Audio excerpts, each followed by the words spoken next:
Olivia Jade finally freed. You talk about free Olivia Jade. She can get back to her life after her mom, of course, you know, Loughlin, and her father, Massimo, are now facing this federal indictment and possible prison time. And Olivia is leading the life that, honestly, she wanted to live without going to USC. By her own words, she said she wasn't that much into school. She just wanted to continue having success as a YouTube influencer and shopping.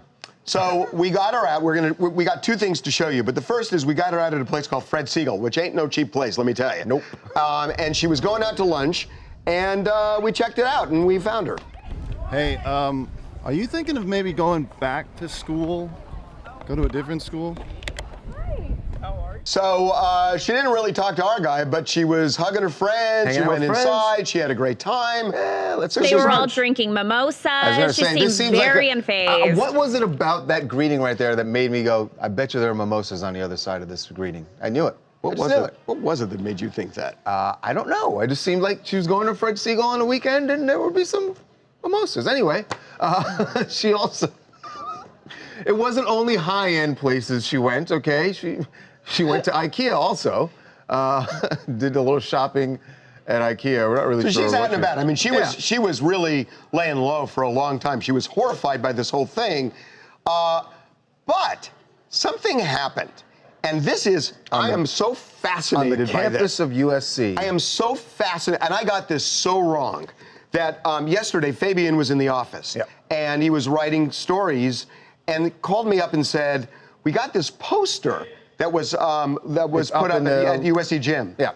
Join USC women's rowing. Tryouts no begin? Experience, no problem. And I said to Fabian, well, that's a joke. And he said, no, I think this is real. And I said, Fabian, come on. This has got to be a joke. And Fabian is right. Harvey is wrong. It is very real. Yeah, so it looks like the poster might actually be real. We haven't completely confirmed that yet, but we talked to somebody who works here in the building, who was a former USC rower on the women's team. She assured us that this is actually how USC recruits walk-ons, at least for the novice teams, not for the varsity teams. So it's, the way... So there are people, they do want people who have no experience.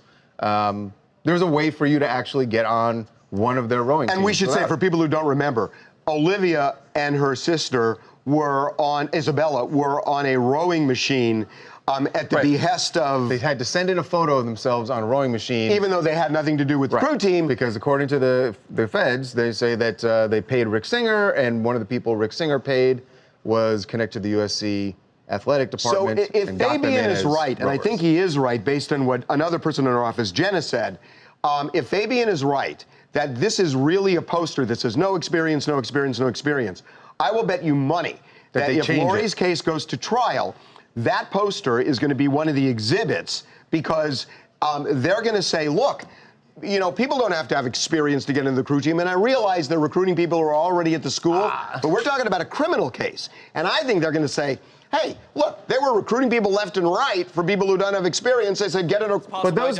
people, into the process as well. Right. It's possible, except that there's a wiretap where they actually talk about where Rick Singer says, send me a photo. We need to make it look like they are on, like they row. I can tell you that Lori's legal defense is going to be, I didn't know what specifically this guy was up to. I gave Rick Singer money. Finder's fee or something. Yeah.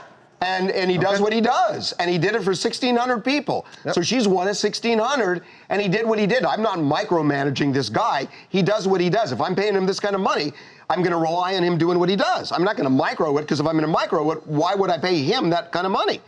I think she's got a defense here, man. I really, really do. Emo LeBlanc calling from Canada. I think with Olivia Jade moving out of her parents' home, I think it's a smart move, because I think she wants to get away from the circus of the paparazzi, but also she's kind of doing a brand protection, right? She wants to protect some of the endorsements she has. She doesn't want to lose any more of her endorsements that she gets from being an influencer. But, you know, we'll have to see. She wants to party, and she can't do that at home, right? That's true. You got to get out. Well, I mean, USC would have been a nice place, but Fred Segal was second best.